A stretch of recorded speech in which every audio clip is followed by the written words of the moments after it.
Gente, graça e paz a todos. Quem está alegre, diga amém. Quem está amém, diga alegre. Queridos, hoje, na verdade, nós só vamos dar uma provocada em vocês, para vocês ficarem com vontade de voltar amanhã. É um assunto que, obviamente, se tivesse mais tempo, seria melhor ainda. E eu gosto de usar pelo menos de 12 a 15 horas para dar um bom panorama escatológico, porque é um assunto que mexe com todas as outras doutrinas da Bíblia. E a gente não tem o tempo, nem na escola, nem na minha agenda, né? Então a gente vai fazer um formato um pouco mais resumido, mas eu quero mexer naquilo que é essencial. A expressão escatologia que nós usamos é a soma de duas palavras, escatos, que significa último, e logia, que significa estudo, né? Em essência, é o estudo das últimas coisas. Então, dentro da escatologia, cabe tudo aquilo que vai acontecer no tempo do fim. A Bíblia fala de um desfecho em todo o propósito de Deus, envolvendo a obra da redenção, a obra da criação, e há muitos fatos que estão relacionados.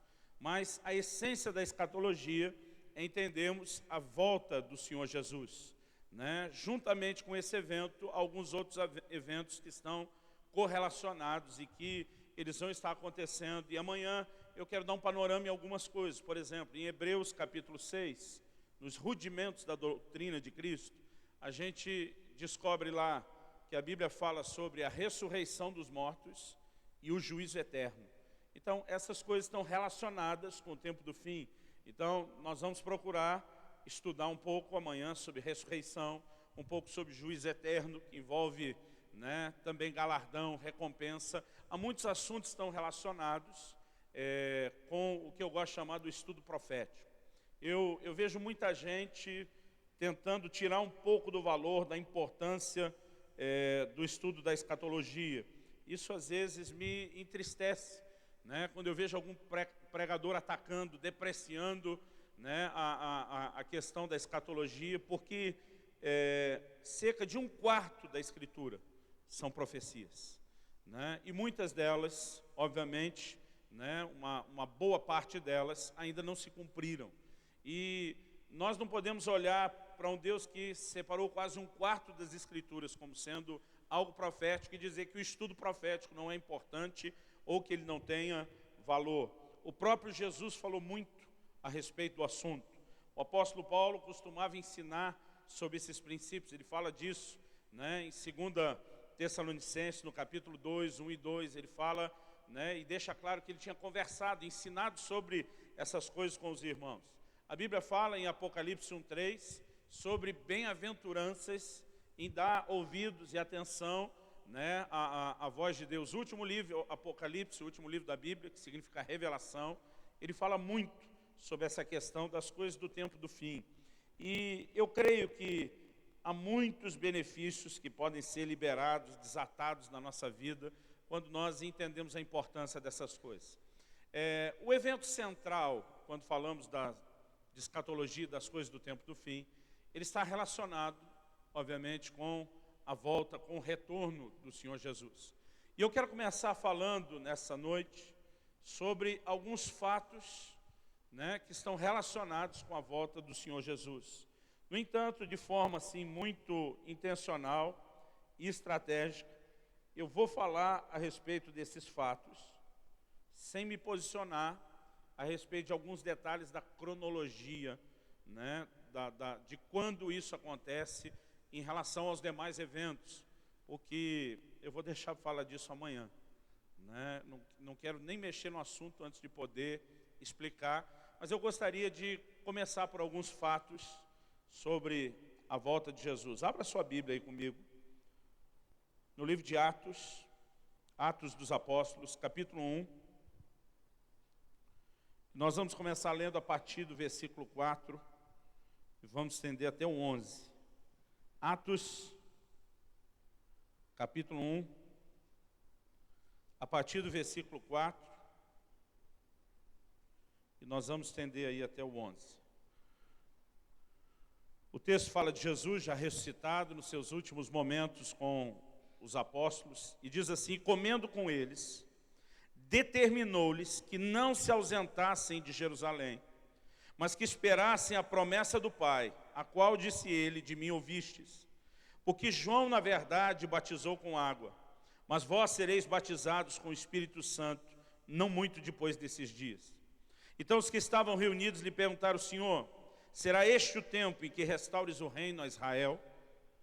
A importância dessa pergunta para os discípulos talvez vai ficar mais clara com o que nós estudamos amanhã. Respondeu-lhes: não vos compete conhecer tempos ou épocas que o Pai reservou pela sua exclusiva autoridade, mas recebereis poder ao descer sobre vós o Espírito Santo, e sereis minhas testemunhas, tanto em Jerusalém, como em toda a Judéia, Samaria, até os confins da terra. Dita essas palavras, foi Jesus elevado às alturas à vista deles, e uma nuvem o encobriu dos seus olhos. Estando eles com os olhos fitos no céu, enquanto Jesus subia, eis que 2 varões vestidos de branco se puseram ao lado deles e lhes disseram: varões galileus, por que estáis olhando para as alturas? Esse Jesus, que dentre vós foi assunto ao céu, virá do modo como o viste subir. Na NVI, esse texto ficou traduzido assim: galileus, por que vocês estão olhando para o céu? Esse mesmo Jesus, que dentre vocês foi elevado aos céus, voltará da mesma forma como o viram subir. Eu ouvi há um tempo atrás uma afirmação de um apóstolo que me chocou. A gente tem percebido a importância de que haja reforma e que a gente possa resgatar muita verdade bíblica. Mas parece que para alguns a reforma virou uma espécie de modismo, onde toda hora alguém tem que inventar alguma coisa nova, né, para parecer que então estamos restaurando e resgatando algo. E esse camarada, um homem de Deus, sem sombra de dúvida, eu respeito, admiro, reconheço a unção que está sobre ele, mas nesse assunto, ele falou, ao meu entender, uma bobagem enorme. Ele me disse numa conversa: eu não creio numa vinda, num regresso literal do Senhor Jesus. E aquilo me chocou. A minha pergunta é: como que nós podemos, com tantas afirmações bíblicas claras sobre a vinda de Jesus, chegar a um ponto de tamanho descrédito? Quando criança, a maior parte dos cânticos que nós cantávamos, né, ou boa parte, se não der para dizer a maior parte, nos nossos cultos, estavam relacionados com a vinda de Jesus. Talvez uma das expressões que eu mais ouvi dentro da igreja quando criança, e que virou o nome de muitas igrejas que não tem nenhuma relação entre si por todo o Brasil, era a expressão Maranata, né, que significa ora vem, Senhor Jesus, uma expressão do aramaico que significa vem, Senhor. E eu fico pensando como a igreja, em alguns anos, em poucas décadas, ela conseguiu sair de uma ênfase tão grande sobre a vinda, o regresso do Senhor, a um ponto onde a gente quase não fala sobre isso, e quando muitos falam, falam até de forma contrária. Eu quero que a gente analise alguns fatos que, ao meu entender, são incontestáveis. Existem alguns assuntos que geram muita polêmica, geram muita discussão, principalmente quando nós entramos no assunto da cronologia, qual é a ordem em que os eventos vão acontecer. Mas independente da gente aqui discutir, e hoje eu não vou mexer na cronologia, há alguns fatos que eles são incontestáveis, são inquestionáveis. E eu quero começar falando, em primeiro lugar, sobre uma vinda literal da parte do Senhor Jesus, que é uma promessa bíblica. Junto com essa vinda literal, nós temos alguns acontecimentos correlacionados que demandam necessariamente que essa vinda seja literal, porque senão nós vamos ter uma grande confusão em relação a eles, que são 3. O arrebatamento da igreja, a grande tribulação e o que a Bíblia fala sobre o anticristo. Repito, independente da ordem, né, a Bíblia fala a respeito dessas coisas. Fala a respeito de um anticristo que vai se manifestar num período que é chamado pela própria Bíblia de a grande tribulação. Fala sobre algo que, né, é expressão bíblica, não é nossa, porque tem terminologias que são nossas, né? Por exemplo, o termo trindade não está na Bíblia. É uma tentativa de definição da teologia para falar da triunidade de Deus. Mas você não encontra esse termo lá. A palavra inferno é latina, ela não está na Bíblia. É uma tentativa de tradução de vários outros termos, tanto do hebraico do Velho Testamento como do grego. Mas Essa expressão que nós usamos com referência ao arrebatamento, ela está lá em 1 Tessalonicenses, no capítulo 4. Então, eu quero começar falando dessa vinda literal e de alguns assuntos correlacionados. Vou fazer questão de destacar aqui que não há uma data em que se possa prever essa vinda e esse retorno do Senhor, porque esse é um outro assunto que tem gerado muito descrédito sobre a vinda do Senhor. Toda hora tem um louco tentando estabelecer que ele teve uma revelação e que ele sabe quando isso vai acontecer, e graças a Deus ninguém acertou, né? Mas se por um lado faz a gente entender que a gente tem que viver na iminência desse regresso sem ter uma previsão com clareza de quando seja, por outro, infelizmente, aos olhos de muita gente no mundo, e às vezes até da igreja, isso tem gerado descrédito sobre a questão da vinda do Senhor. Então, eu vou mexer nesse fundamento, e depois vou terminar falando sobre algo que, em termos de vida cristã, é muito prático, né? Que é como vivermos na iminência da volta do Senhor, o que desde a primeira geração era uma mensagem pregada, né? Os apóstolos chegam ao ponto de reconhecer que aquilo não aconteceria tão rapidamente, mas eles pregaram desde a primeira geração para que cada um vivesse na iminência do regresso do Senhor, e existe um porquê, né, a respeito disso. Então depois eu vou fechar o assunto dessa primeira noite, que eu espero não estender muito, lembrando que vocês estão em São Paulo, moram longe, têm distâncias, e querendo que vocês não desanimem e voltem amanhã, eu vou tentar ser bem sucinto essa noite. E eu prometo terminar ainda hoje, amém, irmãos? E aí, a partir de amanhã, nós vamos começar a detalhar alguns desses assuntos, vamos discutir dentro deles o desenrolar desses eventos. Obviamente, apesar de apresentar algumas diferentes opiniões sobre alguns desses assuntos, a partir de amanhã, eu não vou esconder a minha opinião, que não é diferente dos líderes da casa. Já fiz até uma consulta detalhada hoje com o pastor Marcos Garcia por telefone, para ver se a gente estava 100% alinhado. Graças a Deus a gente está, né? Falei para o Marcos, se nós estiver errado, pelo menos estamos errados junto, igualzinho, né? Mas se nós tivermos, né, irmão, é uma pequena possibilidade, 99% para menos. Nunca disser. E a partir de amanhã eu quero falar sobre alguns pensamentos diferentes, mas, irmãos, eu não consigo ensinar sobre o assunto sem puxar a sardinha para o nosso lado, né? Então, para aqueles que estão habituados com essas aulas, estilo universidade ou faculdade teológica mesmo, onde expõe, né, qualquer loucura que todo mundo pense, deixa cada um decidir, eu quero dizer, isso não é minha intenção, né? Nós vamos tentar influenciar você, com certeza, mas se você discordar, você não vai perder a salvação por isso. Alguma coisa terrível vai acontecer com você, estou brincando, está cancelado em nome de Jesus.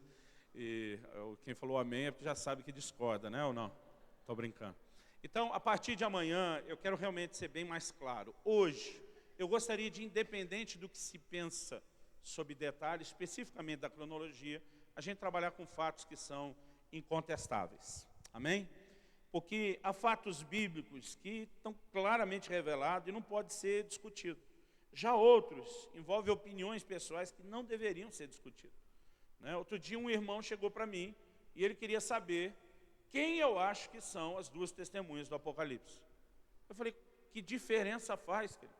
Falei para ele, se Deus quisesse que eu e você soubesse quem eram as testemunhas, era só ele ter dito. Agora, a partir do momento que ele deixou ali no anonimato, não faz a menor diferença quem são. Aí ele falou, não, porque eu tenho certeza que são Moisés e Elias, né? Eu falei, por que você tem certeza? Ele falou, não, pelos sinais que eles operam, né? Aí, numa conversinha rápida, eu quebrei esse argumento dele, de que só por causa dos sinais ele tem a identidade da pessoa. Um outro do lado já entrou na conversa, porque pensa, irmão, numa coisa que é fácil a gente arrumar é confusão, quando a gente começa a procurar pelo em casca de ovo e chifre em cabeça de cavalo. Um outro já entrou na conversa e diz, não, o argumento dele não sobreviveu ao seu, porque ele está equivocado. As duas testemunhas não são Moisés e Elias. Aí o cara já falou para mim, são Elias e Enoque, porque são os dois que foram arrebatados. Eu falei, e daí que eles foram arrebatados? Ele disse, a Bíblia diz, ao homem está ordenado morrer uma só vez. Eles foram embora sem morrer. Eles têm que voltar porque as duas testemunhas morrem. Eu falei, e a igreja que foi arrebatada, vai morrer depois? Tem esse argumento também.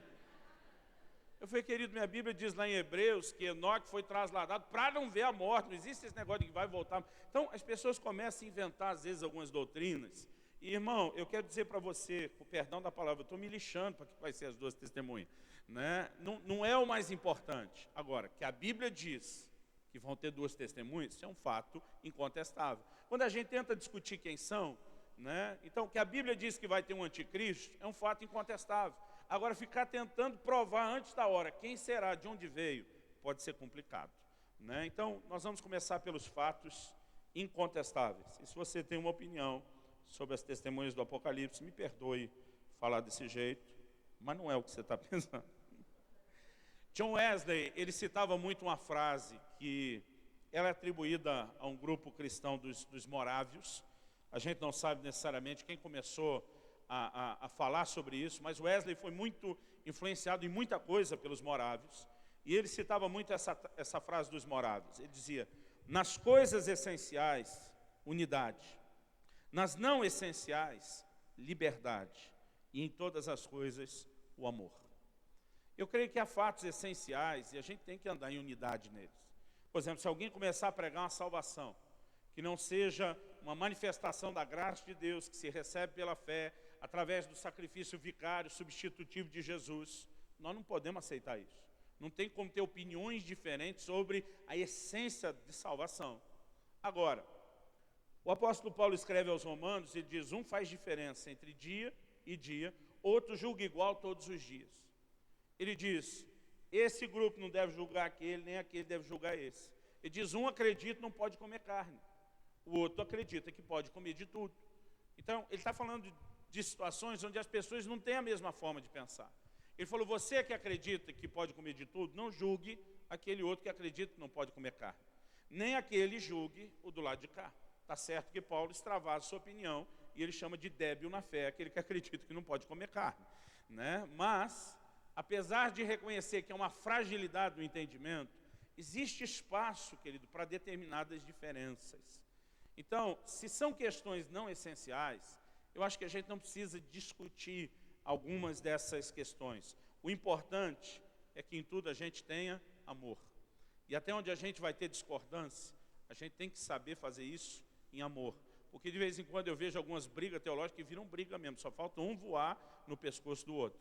E eu creio que não há propósito nenhum, não existe edificação nenhuma nesse tipo de atitude. Já adiantando isso, irmão, porque determinados assuntos, talvez a gente já vai reconhecer e adiantar aqui de antemão que não vale a pena a gente ficar discutindo. Mas ok, vamos falar primeiro sobre essa vinda literal. A promessa bíblica da vinda de Jesus fala de um retorno físico e literal. Os versículos que nós lemos aí do 9 ao 11 de Atos 1, diz que ele subiu, foi levado às alturas à vista deles, e a Bíblia diz que uma nuvem o encobriu dos seus olhos. No momento em que Jesus some do alcance da vista deles, é porque uma nuvem o escondeu. Então os anjos aparecem e dizem, ei, por que vocês estão aí olhando para o céu? E diz, esse Jesus, do mesmo modo que vocês viram ir, ele vai voltar.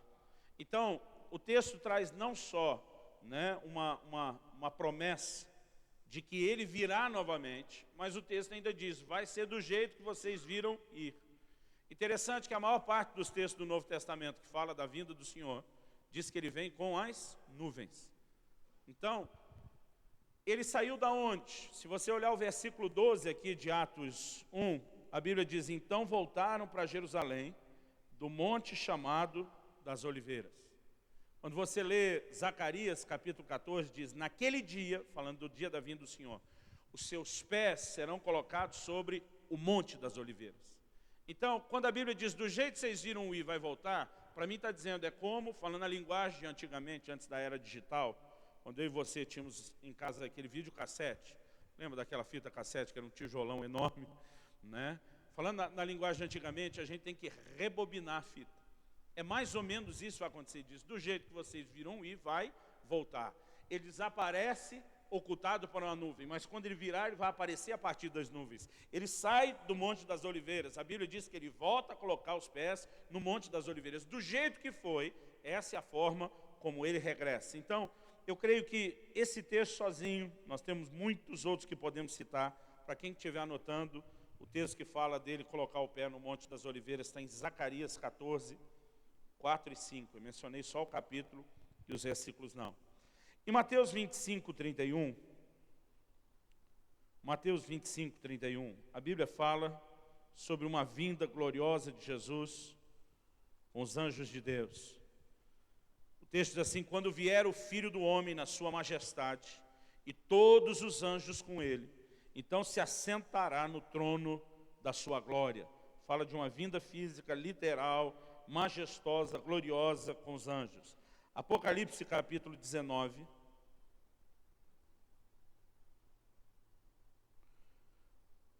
Apocalipse capítulo 19,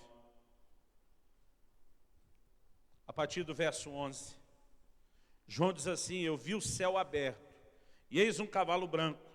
O seu cavaleiro se chama Fiel e Verdadeiro, e julga e peleja com justiça.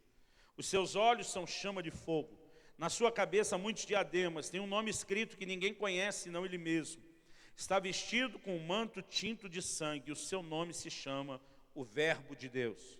Seguiam-no os exércitos que há no céu, montando cavalos brancos com vestiduras de linho finíssimo, branco e puro. Sai da sua boca uma espada afiada, para com ela ferir as nações, e ele mesmo as regerá com cetro de ferro, e pessoalmente pisa o lagar do vinho do furor da ira do Deus Todo-Poderoso. Tem no seu manto e na sua coxa um nome escrito: Rei dos Reis e Senhor dos Senhores. Então vi um anjo posto em pé no sol e clamou com grande voz, falando a todas as aves que voam pelo meio do céu: vinde, reuni-vos para a grande ceia de Deus, para que comais carnes de reis, de comandantes, de poderosos, de cavalos e seus cavaleiros, carnes de todos, quer livres, quer escravos, tanto pequenos como grandes.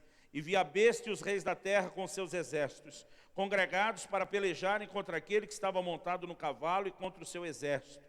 Mas a besta foi aprisionada, com ela o falso profeta, que com sinais feitos diante dela seduziu aqueles que receberam a marca da besta e eram os adoradores da sua imagem. E os dois foram lançados vivos dentro do lago de fogo que arde com enxofre, bem feito. Isso não está na Bíblia, é uma opinião. 21. Os restantes foram mortos com a espada que saía da boca daquele que estava montado no cavalo, e todas as aves se fartaram das suas carnes. Mas a Bíblia fala de uma vinda literal. Determinados textos podem ter citações que a gente pode até questionar se estão carregados de simbolismo. Outro dia alguém falou: mas pastor, no céu tem cavalo, para vir todo mundo montado a cavalo, né? Ou isso é uma figura do que eles tratavam na época. Normalmente, né, já um conceito que era forte na época do Império Romano, quando tudo isso foi escrito, que o rei vencedor vinha montado num cavalo branco. E alguns ficam questionando se a Bíblia mencionar que ele vem no cavalo branco, normalmente ele só montava depois de ter ganho a guerra. Mas como é tão certo que Jesus ganha a guerra, ele já pode montar antes, né? Então, as pessoas ficam discutindo os detalhes. Eu quero que a gente pule os detalhes. Há uma vinda literal, né? Nesse momento ele vai se manifestar. A Bíblia diz: o seu nome é o Verbo de Deus, está escrito Senhor dos Senhores, Rei dos Reis. Ele tem uma espada na sua boca, vai pelejar contra a besta, o falso profeta, os reis da terra que vão se levantar contra ele. Então, esse acontecimento é literal. Há uma vinda literal. Você pode dizer amém? Há duas expressões no grego que falam muito dessa vinda gloriosa do Senhor. Em vários desses textos, nós não vamos ter tempo de selecionar, porque são muitos textos, mas só para quando você ouvir a respeito disso, uma delas no grego é parousia, né? A outra é epifania. Esse termo até a gente usa muito para falar de uma aparição de alguém glorioso, uma epifania. Deixa eu só citar aqui, novamente, aqueles acontecimentos que estão correlacionados com a vinda do Senhor, que demanda que essa vinda seja literal, que isso não é só simbólico. Eu quero começar, sem necessariamente estar definindo a ordem do acontecimento, eu quero começar pelo arrebatamento. Abra sua Bíblia em 1 Tessalonicenses, capítulo 4. versículo 13.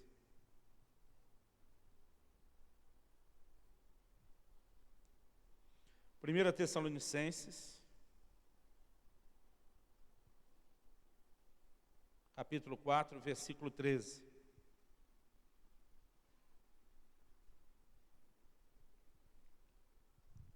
O assunto que está sendo abordado inicialmente é a ressurreição dos mortos. Esse é um dos assuntos correlacionados com a vinda do Senhor, né, dentro da escatologia, o estudo das últimas coisas.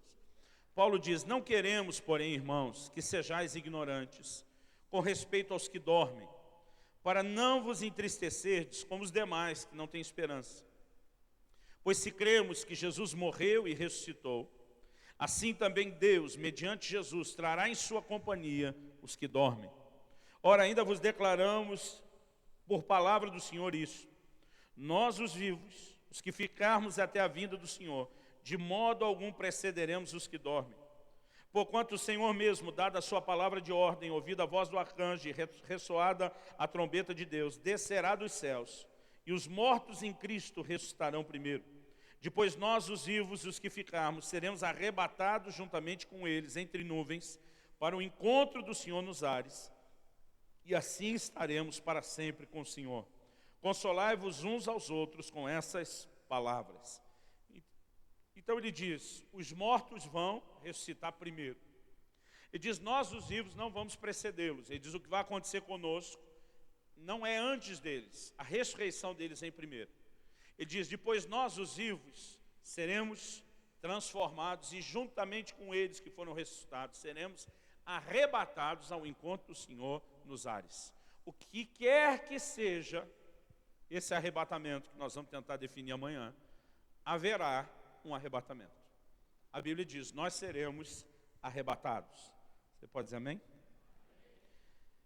Em Mateus, no capítulo 24, dos versos 40 a 42. Mateus 24,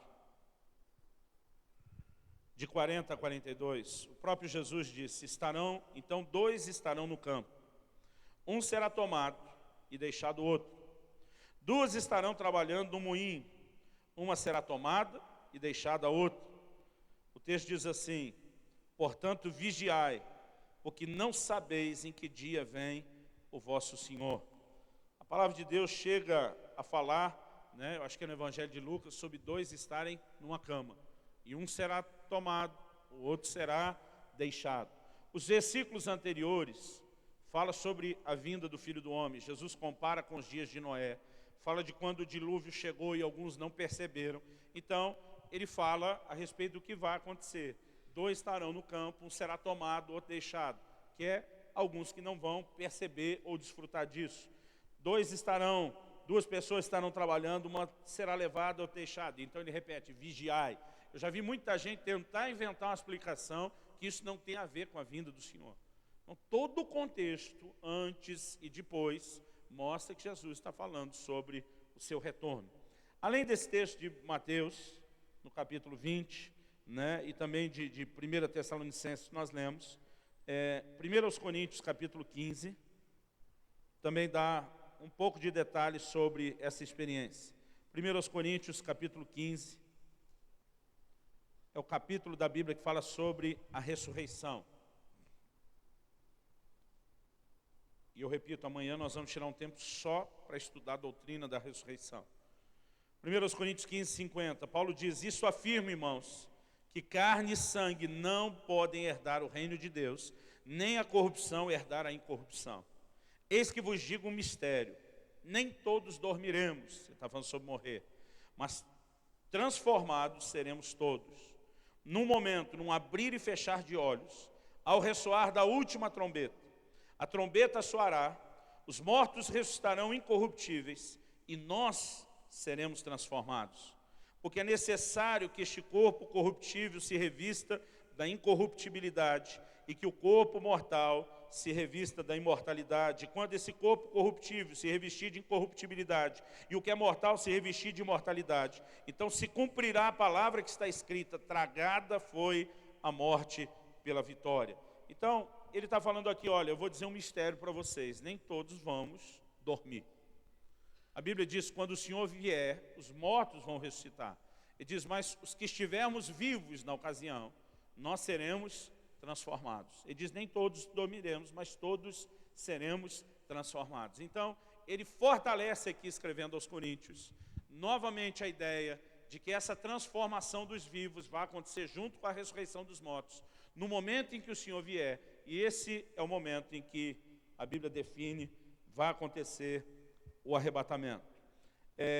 Eu quero falar agora sobre a grande tribulação, né? Estamos só fazendo menções de coisas que vamos detalhar amanhã. Mateus capítulo 24, a partir do versículo 21. Mateus capítulo 24, a partir do versículo 21. Palavras de Jesus. Porque nesse tempo haverá grande tribulação. Diga comigo, grande tribulação. Vira para o vizinho ao seu lado e faz uma cara assim de impressionado. Fala para ele, grande tribulação. Eu esqueci de ficar olhando qual a cara que vocês iam fazer. Dá para fazer? Eu estou brincando. Porque nesse tempo haverá grande tribulação, como desde o princípio do mundo até agora não tem havido, e nem jamais haverá. Ou seja, é um momento único. Irmãos, a Bíblia fala sobre tribulação na vida da humanidade sempre, né? Jesus diz, no mundo tereis aflições. Paulo diz lá aos Tessalonicenses, ele também afirma isso em Atos 14, que importa que por meio de muitas tribulações se herde o reino de Deus. Mas aqui a Bíblia não está falando de problemas de forma geral que pertencem à vida do homem. A Bíblia diz, haverá uma grande tribulação. A Bíblia diz que a hora que a chapa vai esquentar, a Bíblia diz como nunca houve antes, nem haverá depois. Então, ele está falando de um período único. 22. Não tivessem aqueles dias sido abreviados, ninguém seria salvo. Mas por causa dos escolhidos, tais dias serão abreviados. Então já quero aproveitar esse versículo para mexer com um mito de que alguns têm pregado de que não há salvação durante esse tempo, né? 23. Então se alguém vos disser, eis aqui o Cristo, ou ele ali, não acrediteis. Porque surgirão falsos cristos e falsos profetas, operando grandes sinais e prodígios para enganar, se possível, os próprios eleitos. Vede que vô-lo tenho predito. Portanto, se vos disserem, eis que ele está no deserto, não saiais. Ou ele no interior da casa, não acrediteis. Porque assim como o relâmpago sai do oriente e se mostra até no ocidente, assim há de ser a vinda do Filho do Homem. Onde estiver o cadáver, aí se ajuntarão os abutres. Agora Jesus diz assim, logo em seguida, a tribulação daqueles dias, o sol escurecerá, a lua não dará sua claridade, as estrelas cairão do firmamento, os poderes dos céus serão abalados. Então, Jesus não só fala sobre essa tribulação, mas ele fala de coisas que são relacionadas com ela, antes e depois. Nós não vamos discutir isso ainda. 2 Tessalonicenses, capítulo 1, versículo 6. Abre lá comigo, 2 Tessalonicenses, capítulo 1, versículo 6.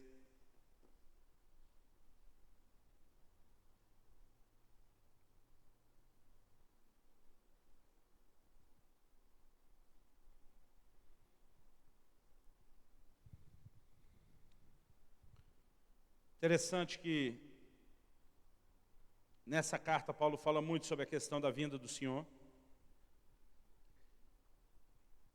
E ele diz assim, se de fato é justo para com Deus, que ele dê em paga tribulação aos que vos atribulam, e a vós outros que sois atribulados, alívio juntamente conosco, quando do céu se manifestar o Senhor Jesus, com os anjos do seu poder em chama de fogo, tomando vingança contra os que não conhecem a Deus e contra os que não obedecem ao Evangelho de nosso Senhor Jesus.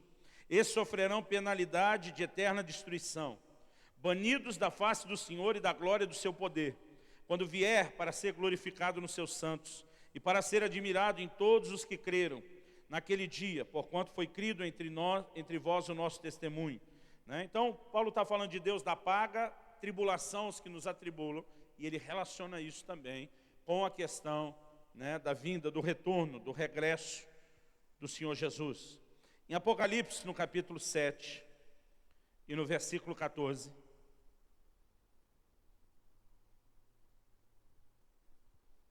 Apocalipse 7, 14.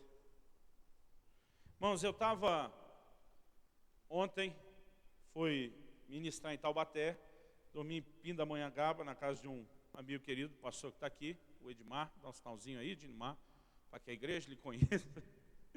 E uma coisa que me chamou a atenção foi ver na casa deles um quebra-cabeça que eles estão montando de 5.000 peças. Já deve estar lá uns 2 meses a brincadeira, né? Mas eles estão se organizando, toda hora faz ali um pouquinho. Eu gostei da organização deles, né? Separaram várias vasilhas em volta daquela mesa para colocar a espécie de mesma cor, que facilite eles, né, a localizar onde é que vão colocar essas peças. Obviamente, como a maioria das pessoas montam um quebra-cabeça, eles começaram pela moldura, né? As peças são mais fáceis de localizar. Quando você vai montar um quebra-cabeça, se você quer evitar ter mais trabalho do que o necessário, né, você pode, de uma forma inteligente, programar como é que você vai fazer isso. Minha intenção hoje ainda não é montar o quebra-cabeça. Eu só estou apresentando para vocês as peças, tá certo? A partir de amanhã, nós vamos tentar começar a montar esse quebra-cabeça. Então, em Apocalipse 7, 14, de novo, a Bíblia sustenta essa expressão, grande tribulação. Respondi-lhe, meu Senhor, tu o sabes. Antes, a Bíblia fala que um dos anciãos, dos 24 anciãos, tomou a palavra, versículo 13, dizendo para o apóstolo João, estes vestem de vestiduras brancas, quem são e de onde vieram? Respondi-lhe, foi com João que eu aprendi, quando você não sabe o que falar, o que você diz nessa hora? Respondi-lhe, meu Senhor, tu sabes. Né? Quem tem a resposta não sou eu, é você. Eu acho que foi uma forma mais polida de ele dizer, não faço a menor ideia. Né? Mas ele diz, você sabe. Então, o texto diz assim, ele então me disse, porque ele realmente sabia. São estes os que vêm da grande tribulação. Lavaram suas vestiduras e as alvejaram no sangue do Cordeiro. Razão por que se acham diante do trono de Deus e o servem de dia e de noite no seu santuário. E aquele que se assenta no trono estenderá sobre eles o seu tabernáculo. Jamais terão fome, nunca mais terão sede, não cairá sobre eles o sol, nem ardor algum, pois o Cordeiro que se encontra no meio do trono os apacentará e os guiará para as fontes da água da vida. E Deus lhes enxugará dos olhos toda lágrima. Aleluia. Né? O texto diz, são estes os que vêm da onde? Da grande tribulação. Então, nós sabemos que há um arrebatamento, sabemos que há uma grande tribulação, e algo importante de reconhecer é que a Bíblia também menciona a manifestação de um camarada que é chamado de anticristo. Em 1 de João, no capítulo 2, no versículo 18, 1 de João, capítulo 2, versículo 18, o apóstolo diz assim, filhinhos, já é a última hora. E como ouvistes que vem o anticristo, também agora muitos anticristos têm surgido, pelo que conhecemos que é a última hora. Então, ele está conversando sobre o tempo do fim, né? A última hora não sugere nenhuma outra coisa. Ele diz, como vocês já ouviram que vem o anticristo, por que eles ouviram? Porque isso era pregado, isso era ensinado, a igreja não fazia silêncio sobre essas coisas. Era parte da doutrina. Irmãos, o que é que Paulo está escrevendo para os Tessalonicenses, quando nós lemos em 1 Tessalonicenses 4? Ele diz, quando o Senhor Jesus vier, os mortos vão ressuscitar, os vivos vão ser transformados, todo mundo vai ser arrebatado ao encontro do Senhor nos ares. Eles ensinavam largamente essas verdades. A Bíblia diz no Evangelho de João, no capítulo 21, que espalharam no meio da igreja uma conversa de que João não morreria. Você lembra desse texto? João 21. Espalhou-se entre os irmãos o dito de que aquele discípulo não morreria. Porque no momento em que Jesus fala para Pedro sobre com que tipo de morte ele vai glorificar a Deus, dizendo, estenderás as mãos, o que já deixou claro que Pedro seria crucificado. Pedro, como a maioria dos crentes que tem a mania de comparação, vendo que João estava vindo atrás, perto, disse, e desse aí, o que será? Aí o Senhor Jesus diz para ele, se eu quero que ele fique até que eu venha, isso lá é da sua conta? Isso na tradução da Bíblia, na linguagem de hoje, do pastor Luciano Subirá, é claro. né? Ele diz, isso lá é da sua conta. Agora, por causa dessa expressão, se eu quero que ele fique até que venha, a Bíblia diz, espalhou-se o dito entre os irmãos de que ele não morreria. Irmãos, eu era adolescente ainda, eu fui com meu pai fazer uma visita para um louco, literalmente louco, desajuizado da cabeça. E aquele camarada falou para o meu pai que ele tem certeza que João está vivo até hoje, perambulando pelo mundo. Aí meu pai tentou dizer para ele, não, espalhou-se o dito, não quer dizer que falou isso. Mas ele dizia, pensa bem, a Bíblia diz que quando Jesus voltar, quem morreu ressuscita, mas quem está vivo é transformado. E o Senhor fala para Pedro que ele vai morrer, mas João vai ficar até que eu venha. Se vai ficar vivo até que ele venha, e quando ele vier quem está vivo é transformado, então ele não morre mesmo. Então na cabeça dele, João era uma espécie de Highlander, que vem sobrevivendo geração após geração até o dia de hoje. E naquela hora eu era ainda um adolescente. Quando eu saí dali, eu virei para meu pai e falei, será que ele não parou para pensar que isso que Jesus está falando se cumpriu com as revelações do Apocalipse? Quando João está exilado na ilha de Patmos, ele é arrebatado e ele assiste de camarote VIP tudo o que vai acontecer depois. Mas se espalhou o dito entre os irmãos, querido, é porque todo mundo pensava parecido com o cara. E eles pensavam por quê? Porque eram ensinados dessa forma. O texto me revela também que Pedro, além de ter negado Jesus, ainda era fofoqueiro, né? Porque quem você acha que espalhou o dito entre os irmãos? Jesus não foi, ele sabia o que falou e foi assunto ao céu. João está explicando, não foi isso que ele disse, João está tentando consertar. Então não foi João que espalhou, só sobrou Pedro, é claro, né? Mas isso me mostra que eles tinham esse entendimento, essa clareza, né? E aqui ele diz, como também ouviste que já vem o anticristo. Vamos pegar outro texto que fala do anticristo. 2 Tessalonicenses 2. A gente agora há pouco leu 1. Vamos para o capítulo 2 de 2 Tessalonicenses.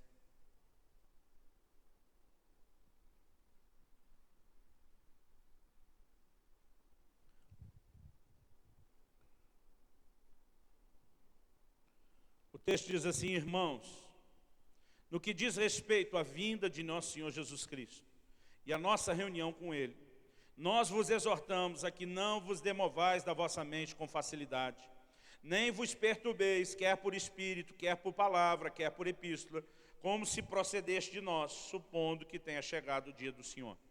Ninguém de modo nenhum vos engane, porque isso não acontecerá sem que primeiro venha a apostasia, e seja revelado o homem da iniquidade, o filho da perdição, o qual se opõe e se levanta contra tudo que se chama Deus ou é objeto de culto, a ponto de assentar-se no santuário de Deus, ostentando-se como se fosse o próprio Deus.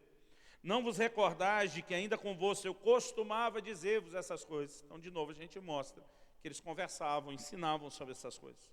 Agora sabeis o que o detém, para que seja revelado somente em ocasião própria. Com efeito, o ministério da iniquidade já opera, e aguarda somente que seja afastado aquele que agora o detém. Então será de fato revelado o iníquo, a quem o Senhor Jesus matará com o sopro da sua boca, e o destruirá pela manifestação da sua vinda.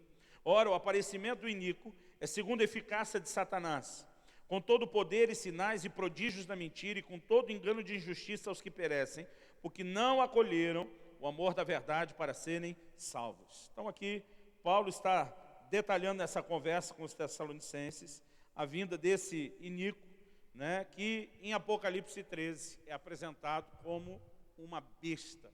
A expressão besta, querido, apesar da nossa língua parecer que a gente está falando de alguém que não pensa direito, né, que às vezes a gente bota como sinônimo do burro, né, a besta é uma expressão usada para falar de animais, bestas, feras.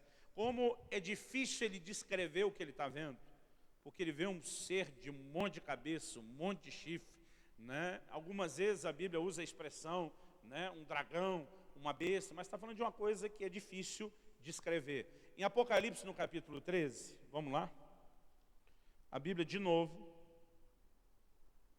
fala sobre esse ser que em outros textos é chamado de um anticristo. Temos aí sinônimos, como o iníquo. Então ele diz assim, a partir do versículo 1 de Apocalipse 13, vi emergir do mar uma besta que tinha 10 chifres, 7 cabeças, sobre os chifres 10 diademas, sobre as cabeças nomes de blasfêmia, né? O texto diz assim, versículo 4, o fim do 2, deu-lhe o dragão o seu poder, o seu trono e grande autoridade. No capítulo 2 de Apocalipse, quando você estuda quem é o dragão, a Bíblia fala que é Satanás, a antiga serpente. Versículo 4, adoraram o dragão porque deu sua autoridade à besta. E também adoraram a besta, dizendo, quem é semelhante à besta, quem pode pelejar contra ela? Foi-lhe dado uma boca que proferia arrogância e blasfêmias e autoridade para agir 42 meses. Depois, primeiro a Bíblia fala de uma besta que sobe do mar, no versículo 11, uma besta que sobe da terra, né? O capítulo 19 do Apocalipse mostra essa chamada falsa trindade maligna de o dragão, que é Satanás, o anticristo, que é a primeira besta, e o falso profeta, que é a segunda besta. Mas nós temos aqui algumas menções de coisas que vão acontecer, que todas elas são literais, estão relacionadas com uma vinda literal. Há algumas promessas do Antigo Testamento ligadas à vinda de Jesus que não se cumpriram de forma completa. Uma parte delas se cumpriu na primeira vinda, e nós entendemos que a segunda parte, né, ou a parte que falta dessa promessa, vai se cumprir na sua segunda vinda. E se a primeira vinda foi literal, a segunda vinda, necessariamente, incluída nas mesmas promessas, tem que ser literal. Acho que esse é um ponto que a gente não pode entrar em discussão. Isaías 9, 6 e 7. Vamos lá comigo para Isaías, capítulo 9, versículos 6 e 7. O texto diz assim, porque um menino nos nasceu e um filho se nos deu. O governo está sobre os seus ombros, e o seu nome será maravilhoso, conselheiro, Deus forte, Pai da eternidade e príncipe da paz.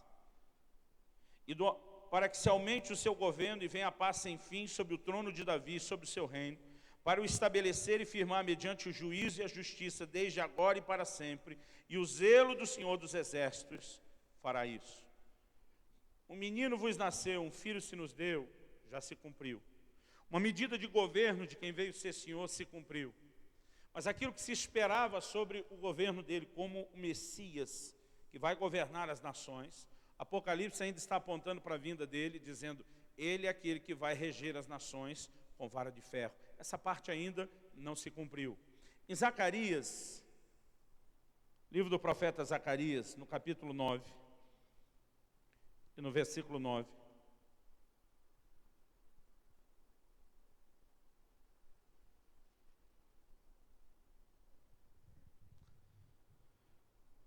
Vamos ler o 9 e o 10. Zacarias 9, 9 e 10. Diz assim, alegra-te muito, ó filha de Sião. Exulta, ó filha de Jerusalém. Eis aí te vem o teu rei, justo e salvador, humilde, montado em um jumento, num jumentinho, cria de jumento. Destruirei os carros de Efraim, e os cavalos de Jerusalém, e o arco de guerra será destruído.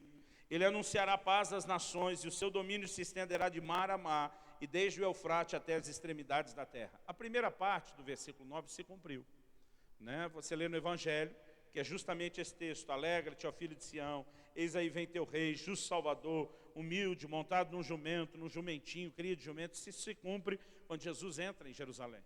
Mas a segunda parte do versículo, que fala desse governo físico, literal, ainda não se cumpriu. Jesus, na primeira vinda, ele diz, olha, o reino de Deus não vem com aparência exterior. Não adianta dizer ele aqui, ele ali, porque o reino de Deus está dentro de vós. Na primeira vinda, Jesus vem estabelecer o governo de Deus no íntimo dos homens. Por ocasião da sua segunda vinda, ele vai estabelecer um reino físico na terra. E parte do que nós vamos estudar amanhã, quando falamos do juízo eterno, vamos entrar na questão do galardão, é que parte da nossa recompensa será reinar juntamente com ele. Então haverá uma outra dimensão de reinado que ainda não se cumpriu. Se as promessas da primeira vinda são literal, as da segunda, que estão no stand-by, forçosamente precisam ser literal. Deixa eu dizer algo aqui importante. Eu tenho visto muita gente tentando discutir um assunto. Para aqueles que já entendem que a vinda é literal, que tem um arrebatamento literal, uma grande tribulação literal, um anticristo literal, a discussão começa a acontecer em torno de quando é que essas coisas vão se desenrolar. Então, existe uma escola de pensamento que passou a ser chamada e classificada como pré-tribulacionista, porque ela prega que o arrebatamento da igreja é o fator inicial que dá início agora ao período da grande tribulação, que é onde o anticristo se manifesta. E ela faz uma distinção entre o arrebatamento e uma vinda gloriosa ao final da grande tribulação. Todo e qualquer grupo acredita numa vinda gloriosa no final da grande tribulação. Agora, alguns discutem se o arrebatamento vai acontecer antes da tribulação, outros discutem se vai ser no meio da tribulação, ou se ele é no fim da tribulação, junto com esse retorno glorioso. Obviamente, amanhã eu vou externar minha opinião. Hoje, o que eu quero dizer para vocês, o mais importante não é a cronologia dos eventos. É o propósito da nossa mensagem. Zacarias, quando anuncia já a primeira vinda de Jesus, pai de João Batista profetizando, e diz que Deus queria levantar para si um povo preparado. É por isso que João Batista já viria antes, dizendo, com aquela missão de preparar o caminho do Senhor. Eu creio que a essência da nossa mensagem é levar uma igreja a estar pronta.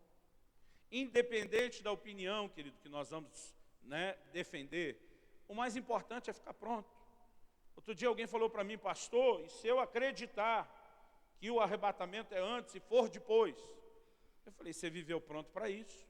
Mas se eu tiver que passar pela tribulação, eu falei, esteja pronto para isso. O propósito, querido, é que a gente viva pronto. Não é necessariamente acertar o desenrolar das coisas. Então, deixa eu te dar uma ilustração. Eu tenho a minha opinião, vou externá-la amanhã, mas antes que se crie discussões sobre isso, a gente precisa entender que a importância não é acertar a cronologia, é entender a proposta da mensagem, que é vivemos preparados. Então, outro dia eu ouvi uma ilustração que eu achei muito interessante. Nessa ilustração, a pessoa falava sobre algumas pessoas que gostam de tomar café com leite e têm hábitos diferentes. Então, dizia, um gosta de pôr primeiro o café para depois pôr o leite na xícara. A gente pode chamar ele de pré-lácteo. Outro gosta de pôr primeiro o leite, depois o café. Ele é o pós-lácteo. Outro gosta de misturar os dois juntos ao mesmo tempo. A gente chamaria ele do mid-lácteo. Vocês já entenderam onde eu quero chegar? Irmão, no final a questão é, nós vamos tomar café com leite. Tá certo? Então, o mais importante não é entender necessariamente a cronologia, é viver preparado. Há razões pelas quais se tem interpretação de qual será a ordem cronológica. E não tem como a gente mexer nesse assunto e não falar nisso. Mas eu preciso deixar claro, antes de manifestar a opinião, eu tenho amigos que pensam diferente. Eu, quando junto alguns amigos, nós temos muita comunhão no Senhor, creio que todos são homens de Deus, estão fazendo um excelente trabalho para resgatar almas, cuidar bem delas, fortalecer a igreja. Então, a hora que a gente junta, irmão, de vez em quando sai umas faíscas, quando começam as discussões. O arrebatamento é antes, é no meio, é depois, porque às vezes cada um tem uma opinião diferente. Agora, o que é mais importante é que todos nós, independente da opinião que a gente tenha, estejamos preparando as pessoas para uma vinda literal e para um retorno iminente. Você pode dizer amém? Então, o primeiro fundamento que eu acho que tem que deixar claro é que não há uma data que se possa prever. Acho interessante quando os discípulos perguntam em Atos 1, é nesse tempo que restauras o reino? Irmão, há profecias de algo, obviamente, que vai acontecer em relação a esse reino. Mas Jesus vira para eles e diz, não vos compete saber os tempos ou as épocas, mas recebereis poder ao descer sobre vós do Espírito Santo. Então ele diz, em vez de ficar discutindo tempo, a época, quando, entende o que vocês têm que fazer agora. Vocês têm que ser cheios do Espírito Santo, têm que ganhar as almas para Jesus e preparar essa igreja para o retorno dele. Mais importante do que acertar o tempo ou a época, é entender qual é a nossa missão. Você pode dizer amém? Agora, ao mesmo tempo, quando Jesus sobe, eles estão olhando, acho quase desolados, ele foi embora. Os anjos aparecem e dizem, ei, do jeito que foi, vai voltar. Vocês não estão sendo abandonados. Nessa ausência ele vai dar um outro consolador, mas haverá um retorno, haverá um regresso. Então a gente não pode ir nem para o extremo, porque eu vejo alguns pegando isso, não vos compete saber o tempo e as épocas, e nós não temos que estudar nada sobre as coisas do tempo do fim. Tem questões que a gente não tem o direito de querer enfiar uma interpretação onde não é claro. Mas nós temos que reconhecer que no tempo do fim vai haver ressurreição dos mortos. Haverá juízo eterno. haverá um retorno do Senhor, e essas coisas eram ministradas pelos apóstolos desde o início, e é parte do que a igreja tem que aprender a entender esses dias. Em Mateus 24, no versículo 36, abra comigo lá. Jesus faz uma afirmação importante. Mateus 24, versículo 36. A Bíblia diz: a respeito daquele dia e hora, ninguém sabe. Fala comigo, ninguém sabe. Fala para alguém ao seu lado, ninguém sabe. A Bíblia diz: nem os anjos do céu, nem o Filho, senão o Pai. Não, ninguém. Olha comigo, versículo 42. Portanto, vigiai, porque não sabeis em que dia vem o vosso Senhor. Versículo 44. Por isso ficai também vós apercebidos, porque a hora em que não cuidais, o Filho do Homem virá. O tempo todo a Bíblia apresenta um mistério sobre essa ocasião. Eu sei que a gente quer discutir, mas Jesus realmente não sabe. Eu particularmente acredito que Jesus está falando da condição dele como homem. Impossível, aqueles atributos dos quais ele abriu mão, que diz lá Filipenses 2, subsistindo na forma de Deus, não teve o ser igual a Deus como coisa que se deveria aprender, se esvaziou. Então a gente sabe que Jesus caminhou na terra abrindo mão de determinados atributos. Ele não usou onipresença, ele está limitado a um corpo. Ele é uma cidade de cada vez. Ele não usou onipotência, foi ungido com o poder do Espírito Santo. Você vê ele fazendo perguntas para as pessoas, porque ele não usou onisciência.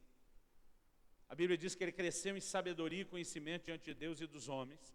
Então, eu particularmente entendo que depois da ressurreição, que Colossenses diz que nele habita corporalmente toda a plenitude da divindade, significa que tudo que ele abriu mão lhe foi restaurado depois. Mas o ponto não é discutir se Jesus está dentro disso ou não. É que de qualquer forma, quer ele esteja, quer não, Jesus disse, nem os anjos, tem mais ninguém sabendo, ou seja, esse segredo foi guardado a 7 chaves e não vai vazar. Vira para o irmão ao seu lado e fala, não é você que vai descobrir isso antes dos outros.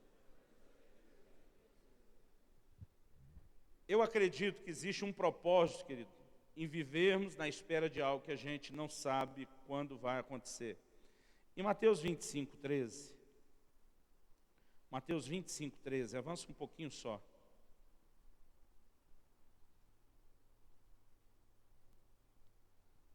Jesus repete, vigiai, pois, porque não sabeis o dia nem a hora. Vamos repetir? Vigiai, pois, porque não sabeis o dia nem a hora. Outro dia, irmão, não, pastor, aqui não dá para saber o dia e a hora, o mês e o ano. Eu me recuso a fazer qualquer comentário a respeito disso. Agora, em 2 de Pedro, no capítulo 3, no versículo 12, 2 de Pedro,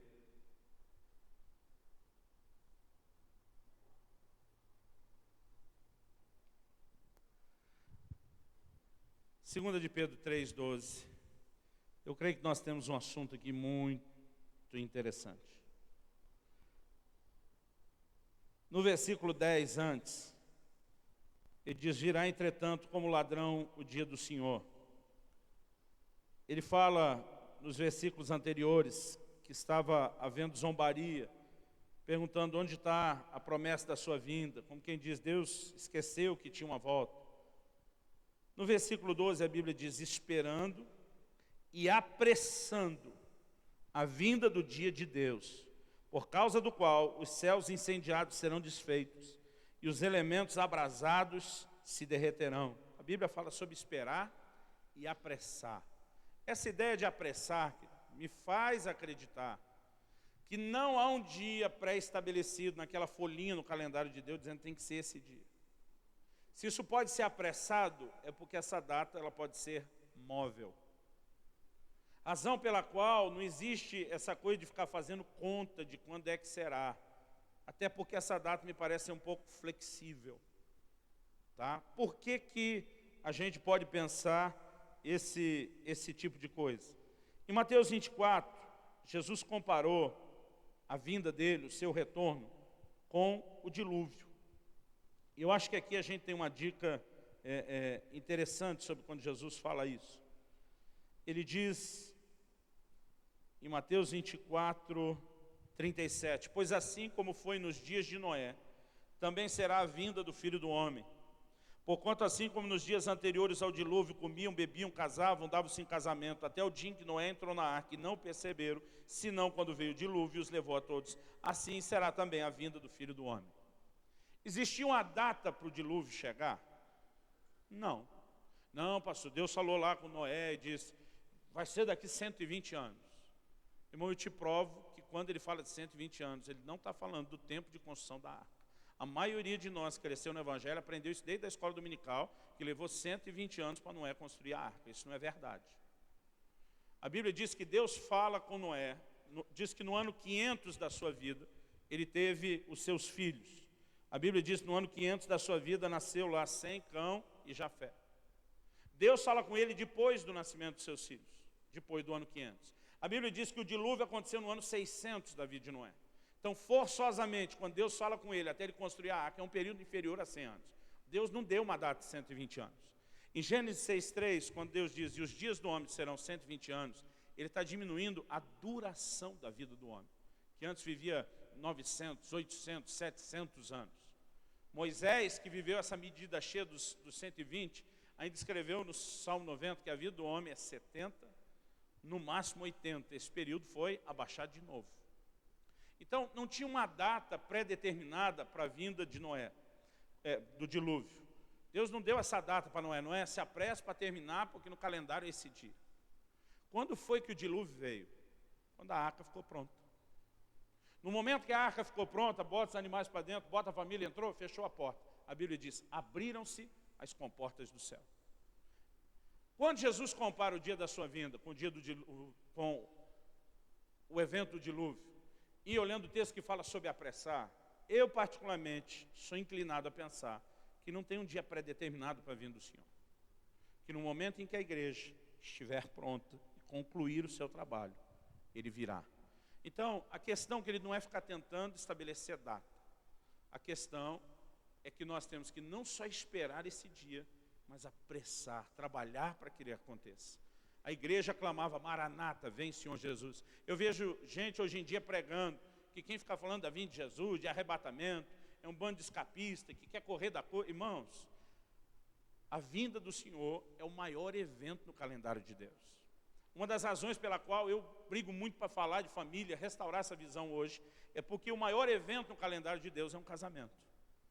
É quando o Senhor Jesus, o noivo, virá para o encontro da sua noiva, e a Bíblia diz de um momento chamado as bodas do Cordeiro, a festa. Então, nós temos que amar esse dia. Paulo fala sobre amar o dia da vinda do Senhor. Nós temos que esperar esse dia, nós temos que clamar por ele, e nós temos que trabalhar apressando, não só esperando, o dia dessa vinda. Agora, não há uma data fixa, estabelecida, e acredito que ninguém pode tentar andar com essa visão, com essa forma de pensar. Eu entendo, Apocalipse 22, 12, que a gente deve viver na iminência da volta.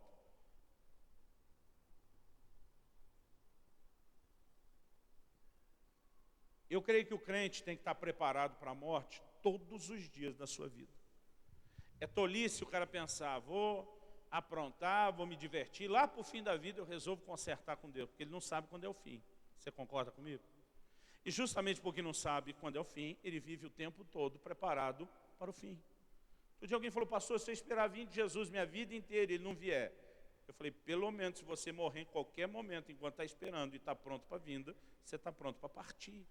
Né? As pessoas ficam tentando discutir, mas por que os apóstolos pregavam isso já lá na primeira geração, se já passou 2000 anos não aconteceu nada? Porque Deus queria que cada geração, desde o início da igreja, vivesse nessa expectativa, nessa iminência o tempo todo. E a questão é, não importa se vai acontecer ou não na nossa geração. Porque de vez em quando eu vejo gente discutindo, eu creio que não vou morrer, que eu vou ser arrebatado, que eu vou ver Jesus voltar. Irmão, quando eu era criança, eu vi um monte de homem, mulher e Deus falar, isso já estão tudo enterradinho. Nenhum de nós tem o direito de ficar dizendo, vai ser no meu dia, na minha geração. Outro dia alguém falou, rapaz, mas é bem melhor ser arrebatado do que morrer. Eu falei, qual é a diferença? Diz, se você morrer, os mortos também vão ser arrebatados, a diferença é que eles vão ressuscitar primeiro. Na verdade, esse bonde do arrebatamento, todo crente fiel vai pegar e participar. né? Agora, eu acredito que às vezes alguns estão falando disso por medo de morrer. Eu acredito que o mais importante que nós temos que destacar é que o Senhor separou uma visão. Aí eu vi outro dia um outro pastor, não, eu creio que pelo menos por 300 anos ele não volta. Eu falei, nenhum de nós tem direito de fazer uma afirmação, nem que ele volta amanhã e nem que ele vai demorar. Eu entendi, querido, que em termos de viver pronto, eu tenho que viver a cada minuto como se o Senhor estivesse voltando. Em termos de trabalhar para Deus, fazer um ministério, eu vou trabalhar como se ele não fosse vir na minha geração de jeito nenhum. Eu vou ter um programa de trabalho, irmão, até quando eu estiver velhinho. Eu não acredito em aposentadoria ministerial, né? Eu acredito que a gente tem que mesmo se doar, que não é aqui o descanso, vai ter um momento depois de descansar de tudo. Então, a gente precisa ser muito prático em relação a isso. Tem questões, eu lembro que às vezes a gente ficava aflito na adolescência, quando as pessoas começavam a falar sobre a vinda do Senhor. Às vezes nós, os adolescentes da igreja, molecada, tudo solteiro, a gente orava. Ora vem, Senhor Jesus, mas espera a gente casar primeiro. A gente orava desse jeito, né? Alguns, eu lembro assim, o dilema, quem escolhendo onde que vai estudar, faculdade vai fazer, vou fazer faculdade nenhuma, Jesus está voltando, né? A vida prática que ele tem que ser vivida como se isso não fosse acontecer. A vida do dia a dia, todas as decisões que nós vamos tomar. Eu já vi gente dizendo, não vou pensar em aposentadoria, não vou ter planejamento de vida, não vou, né, lidar com previdência, nada disso, porque Jesus está voltando. Não é a forma, querido, como nós agimos. Nós vivemos a vida de maneira normal, mas vivemos em prontidão e dedicação, como se ele viesse a qualquer momento. Você pode dizer amém? Eu creio que o foco é a gente vigiar como se Jesus viesse no próximo minuto e trabalhar como se nada, né, fosse acontecer tão rápido, ou como se a gente tivesse a vida inteira. Agora, falando de qual era o propósito da iminência, que era a igreja viver na vigilância. Esse é o propósito da mensagem que foi pregada o tempo todo. Vivemos na iminência do regresso do Senhor. Eu creio ser uma contradição, querido, uma mensagem que tem sido muito pregada nos nossos dias. Tem uma série de livros que ficou muito famosa, virou filme, que é a série Deixados para Trás. Irmãos, eu fico realmente aborrecido com essa mensagem. Porque o tempo todo, a mensagem bíblica é que nós temos que vigiar para a vinda do Senhor. E aquela mensagem é assim, mas se você não vigiar, nós arrumamos um jeitinho brasileiro para consertar a coisa depois. Então assim, tudo bem que ele mandou vigiar, mas se não vigiar e você perdeu o arrebatamento, então o jeito de consertar... Irmãos, que conversa é esta se não vigiar? A ordem o tempo todo não foi de vigilância? Abre comigo em Mateus, no capítulo 25. Independente da cronologia, de o que vai acontecer quando, Mateus 25, a partir do versículo 1, diz, então o reino dos céus será semelhante a 10 virgens, que tomando as suas lâmpadas saíram a encontrar-se com o noivo. 5 dentre elas eram nécias e 5 prudentes. As nécias, ao tomarem suas lâmpadas, não levaram azeite consigo. No entanto, as prudentes, além das lâmpadas, levaram azeite nas vasilhas. E tardando o noivo, olha a dica que Jesus deu, tardando o noivo, né? O apóstolo Pedro fala sobre parecer demorada o dia da vinda do Senhor. Foram todas tomadas de sono e adormeceram. Mas à meia-noite ouviu-se um grito, eis o noivo sair ao seu encontro. Então se levantaram todas aquelas virgens, prepararam suas lâmpadas. E as nécias disseram aos prudentes, dai-nos do vosso azeite, porque nossas lâmpadas estão se apagando. Mas as prudentes responderam, não, para que não nos falte a nós e a vós. Ele se dividiu, o que a gente preparou não dá para todo mundo. E diante aos que vendem, comprai. Saindo elas para comprar, chegou o noivo. As que estavam apercebidas entraram com ele para as bodas e fechou-se a porta. Digam comigo, fechou-se a porta. Mais tarde chegaram as virgens nécias, clamando, Senhor, Senhor, abre-nos a porta. Mas ele respondeu, em verdade vos digo que não vos conheço. Vigiai, pois, porque não sabeis o dia nem a hora. O que ele está dizendo? Quem não estiver pronto para esse dia, a porta vai fechar e não entra mais.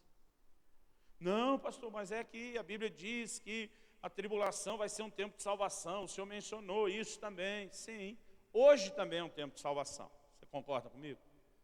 Mas Jesus disse, se alguém blasfemar contra o Espírito Santo, não vai ter perdão para ele nem agora nem depois. Então, mesmo que hoje seja um tempo de salvação para o resto das pessoas, o cara que blasfemou contra o Espírito Santo fechou a porta da salvação para si. Pode estar aberta para os outros, mas para ele está fechado. Algo que a gente precisa entender, querido, é que todos os que fomos advertidos a viver nessa iminência, se não estivermos prontos no momento da vinda, a Bíblia diz a porta vai fechar e não tem a segunda chance. Então, qual era o propósito desde o início? Que a gente pregasse essa vigilância, essa prontidão por regresso. Mas agora a gente já inventou uma mensagem alternativa. Se você não estiver pronto, nós vamos te explicar como é que você faz. Irmãos, sem engano, isso está fazendo um estrago na igreja.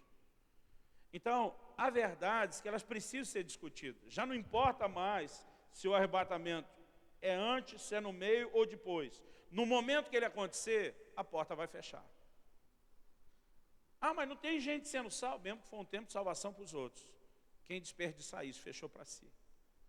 Eu creio que a chave de toda essa proclamação bíblica é que nós temos que andar em vigilância. Você pode dizer amém? Precisamos viver em prontidão, né? Em 2 de Pedro, no capítulo 3, a gente leu aquela hora, o versículo 12 e alguns outros versículos. Mas em 2 de Pedro 3,14, Pedro conclui dizendo assim: por essa razão, pois, amados, esperando essas coisas, que estava falando da vinda do Senhor, empenhai-vos por seres achados por Ele em paz, sem mácula e irrepreensíveis. E diz o ponto é esse: ser achado por Ele em paz, sem mácula e irrepreensíveis. Quando a gente começa a entender isso, eu creio que vai fazer diferença a forma e a maneira como nós vamos viver e caminhar. Há algumas coisas que de fato a gente precisa compreender no desenrolar de toda essa história. Mas uma mensagem que é muito repetida mesmo no Apocalipse. Abra comigo lá em Apocalipse 3:11.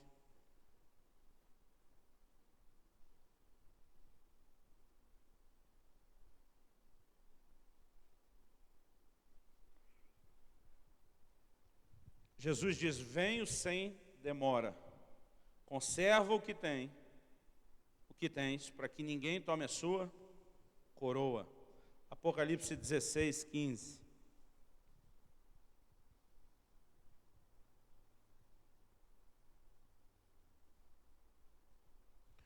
Eis que venho como vem o ladrão.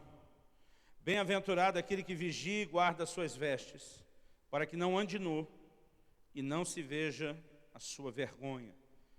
Há muitos textos bíblicos falando sobre essa questão de vigilância, justamente porque essa vinda vai acontecer a qualquer momento, ela será iminente. E a mensagem que era passada para a igreja era de uma vinda literal, assuntos relacionados que eu creio que a gente vai precisar entender onde é que cada um se encaixa. Há questões que nós vamos ter que mexer no assunto amanhã, né? Como, por exemplo, questões ligadas a Israel e à igreja. É interessante que quase toda a promessa no Velho Testamento leva a gente a entender que tudo o que Deus está fazendo ou fará na terra está ligado à semente de Abraão. Aliás, Deus disse para Abraão: em ti serão benditas todas as famílias na terra. E diz: o que eu vou fazer na terra inteira começa por você e pela sua linhagem. Aí, isso fez ao longo do tempo os judeus se orgulharem muito, né, de dizer: nós somos filhos de Abraão. Jesus chega para ele e diz: ei, dessas pedras Deus pode suscitar filhos a Abraão. O que ele está dizendo? Esses filhos de Abraão que vocês estão vendo na Bíblia, eles não têm que ser necessariamente essa linhagem natural da qual vocês se orgulham tanto. Quais as promessas que Deus fez para Abraão? Deus diz a Abraão: a tua descendência será como a areia do mar. Deus falou de uma descendência terrena, mas ele também disse: a sua descendência será como as estrelas do céu. Ele falou de uma linhagem celestial. E é interessante que a Bíblia mostra como nós, os gentios, nos tornamos os filhos da fé. Jesus está dizendo: das pedras ele pode levantar filhos a Abraão. Então a gente tem que saber tratar com essa questão de Israel, que envolve não só o que Paulo chama do Israel segundo a carne, mas o Israel de Deus. Porque quando você começa a lidar com as profecias do Velho Testamento, a gente precisa saber relacionar isso com Israel e a igreja. Eu vi gente já fazendo afirmação que quem prega o retorno do Senhor, o arrebatamento, independente de onde ele aconteça, é porque tem a mentalidade escapista, está querendo correr, fugir de tudo. Irmãos, essa não é a nossa mentalidade. Eu creio que independente de qual seja a nossa escatologia, a gente precisa ter a nossa eclesiologia, a doutrina da igreja, bem firmada. Em Mateus 21, vou falar sobre isso amanhã, Jesus fala que o reino de Deus é semelhante a uma vinha que foi arrendada a um grupo de lavradores. Ele diz que esse grupo de lavradores não entregou os frutos. Então ele manda servos para cobrar, mas eles mataram, apedrejaram, né, e não deram ouvidos. Então ele diz, eu vou enviar meu filho, talvez meu filho respeite. A Bíblia diz que eles decidiram matar o filho. Então Jesus pergunta, o que é que o dono da vinha vai fazer? Vai arrancar a vinha desse grupo de lavradores, vai dar a um outro grupo de lavradores. E ele diz assim, que a seu tempo entreguem os frutos. Quem é o primeiro grupo de lavradores? A Bíblia diz que os judeus, as autoridades dos judeus entenderam que era deles que eles falavam. Nós sabemos que a vinha é o reino de Deus, e o dono da vinha é o próprio Deus. Ele concedeu o seu reino na mão de Israel natural. Eles falharam. Ao longo de toda a Bíblia, a gente vê Deus enviando os profetas, eram servos, mataram um, apedrejaram o outro, né? Não ouviram. Ele diz, vou enviar meu filho, Jesus. Jesus já estava anunciando o que iam fazer com ele. Eles vão matar o filho. Então vai chegar um momento em que Deus vai dizer, estou tirando isso da sua mão e vou colocar na mão de um outro grupo. A Bíblia diz, Jesus veio para o que era seu, mas os seus não o receberam. Mas a todos quantos o receberam. E aqui há algo que Paulo vai falando do mistério de Deus que envolve os gentios. Nós precisamos entender que a igreja já nasceu debaixo de uma promessa. Jesus disse, a seu tempo eles entregarão os frutos.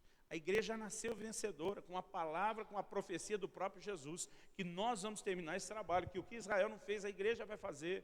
Então nós precisamos entender que o regresso do Senhor, que Ele deu o momento mais glorioso da igreja, é quando ela cumpre todo o seu papel, é quando a arca estiver pronta e o Senhor vai retornar. Então, de modo nenhum essa mentalidade pode ser escapista. Alguns dizem por aí, não, é porque perceberam que a coisa vai ficar feia no tempo do fim, estão tentando correr. Né? Não é essa a mentalidade. Independente de como a gente vai tratar com a questão da escatologia, nossa eclesiologia, está lá em Efésios 5, é que o Senhor Jesus irá para uma igreja gloriosa, sem mancha, sem mácula, nem ruga, mas santa e irrepreensível. Então, nós precisamos entender que essa noiva está sendo preparada para o encontro do noivo. Você pode dizer amém? E esse vai ser um encontro glorioso, vai ser, de fato, um momento extraordinário, poderoso. Deixa eu adiantar algumas das coisas que nós vamos querer falar amanhã, só para ficar com cara de cena dos próximos capítulos. Amanhã, então, nós começamos às 14h e vamos até às 16h. Nós vamos dar um intervalo de uma meia hora, se Deus quiser, e o tempo ajudar. E aí nós retornamos das 4h30 até às 6h. Até às 6 ou 6h15, irmão, Deus que sabe. Mas nós damos mais um intervalo e retomamos às 7h. A minha intenção, não é a promessa, mas é uma grande, determinada e firme intenção, é que a gente termine às 9h30. É isso? Esse é o horário de sempre ou não? 9h30, 10h, já ganhei meia hora. Aleluia. E nós vamos falar amanhã sobre ressurreição dos mortos, a doutrina da ressurreição dos mortos. Nós vamos falar sobre juízo eterno. Nós vamos falar sobre as bodas do Cordeiro. Nós vamos falar sobre Israel e a igreja. E uma coisa que eu gosto, irmão. Nós vamos falar sobre as 70 semanas de Daniel. Talvez a gente tente resumir aqui a essência do Apocalipse. Não vai dar para mexer a fundo em Daniel e Apocalipse, mas nós vamos lidar com algumas questões aqui que são muito importantes, e nós vamos ver como cada uma dessas doutrinas vão se amarrando, vão ficando interligadas umas às outras. Eu tenho certeza que vai ser um tempo muito abençoado. Eu amo estudar escatologia. Eu amo perceber, querido, como Deus, principalmente na escatologia a gente vê isso, como Deus está no controle de todas as coisas, não só o que já aconteceu, mas o que ainda vai acontecer. Né? E como Deus deixou isso revelar de uma forma assim tão clara como essas coisas vão acontecer debaixo do senhorio e do governo dele. Eu amo estudar a Bíblia, né? Mas um dos assuntos que eu realmente me empolgo é quando eu mexo na tipologia bíblica, ou quando eu entro na parte de escatologia, e a gente vê como só o Espírito Santo poderia deixar isso tudo tão vinculado, tão bem amarrado. Vamos ficar em pé para parecer que está acabando? Eu queria duas coisas. Uma, que a gente orasse junto. Eu não consigo falar sobre essas coisas, não pensar na gente terminar orando. E a segunda, depois da oração, é só dizer que ali no final eu consegui trazer um pouquinho, é só um finzinho de feira, né, de vários dos nossos livros. Nas últimas vezes eu andei aparecendo 100, alguns irmãos me ameaçaram para não voltar mais 100, e eu com medo trouxe um pouquinho deles. Tem um material que ficou esgotado um tempão, e que a gente tem um pouco dele ali à disposição, que é o nosso livro chamado A Outra Face dos Milagres. Vamos orar, querido? Eu gostaria que você pudesse colocar seu coração diante de Deus e realmente pedir que o que nós vamos estar estudando amanhã, além do que começamos hoje, né, seja mais do que uma tentativa da gente acumular informação ou conhecimento. A mera busca de conhecimento em si mesmo, querido, ela pode ser perigosa. Paulo escreveu que o conhecimento enche. É um cara que conhecia muito e que lidou com muita gente que conhecia muito. Ele sabia muito bem o que ele estava falando, né? Nós não podemos buscar o conhecimento em si mesmo só, para aquela coisa de depois ficar se orgulhando do que a gente sabe. O que a gente precisa alcançar é a consequência prática desse conhecimento. Para mim, mais importante do que saber discutir escatologia, é saber que o meu coração está sendo impactado para viver pronto, esperando e apressando o dia da vinda do Senhor. Amém? Então eu queria que você orasse, colocasse seu coração diante de Deus, né? Realmente pudesse falar para o Senhor o quanto você quer crescer na revelação dessas coisas, mas para ser impactado de forma prática, para viver de forma mais frutífera para o Senhor. Há muitos textos na Bíblia que falam sobre essa forma diferente de se viver, quando a gente vive pensando no futuro e naquilo que nos aguarda. Deus, nós queremos pedir graça da parte do Senhor. Nós estamos, ó Deus, estudando um assunto que ao mesmo tempo que é tão importante, ó Deus, é algo que nós não queremos sair do propósito. A única razão para falarmos das coisas do fim, do desdobrar, do final de todas as coisas, é para entendermos o Teu governo, Tua soberania, Tua grandeza, o desfecho da obra da redenção e de forma prática, ó Deus, nos prepararmos para isso. Nós queremos mais do que nos encher de conhecimento, nós não queremos apenas procurar munição, ó Deus, para uma discussão, nós queremos de forma prática preparar o nosso coração para o maior evento do Seu calendário, que é esse grande casamento, essa união do noivo com a noiva. E quando esse dia bendito chegar, Senhor, se estivermos vivos, queremos estar prontos. Se enfrentarmos a morte antes desse dia, também queremos estar prontos, para que no momento em que o desfecho de todas as coisas acontecer, nós possamos desfrutar de tudo aquilo que o Senhor tem. É a nossa oração, é o nosso clamor em nome de Jesus e para a glória de Deus. Amém. Amém. Se você crê e concorde, diga amém. Vira para o irmão ao seu lado e fala, amanhã tem mais. Fala para ele, muito mais. Amém? Alguém quer terminar isso? Posso encerrar? Ok, não vá embora, que se abraçar pelo menos uns 15 irmãos até o caminho da porta, né? E se você achar que tem liberdade, fala para o irmão aí do lado, me abençoe com um livro então. Isso sempre tem funcionado. Até amanhã, às 2 horas. Irmão, meu conselho para você, não almoce uma feijoada pesada.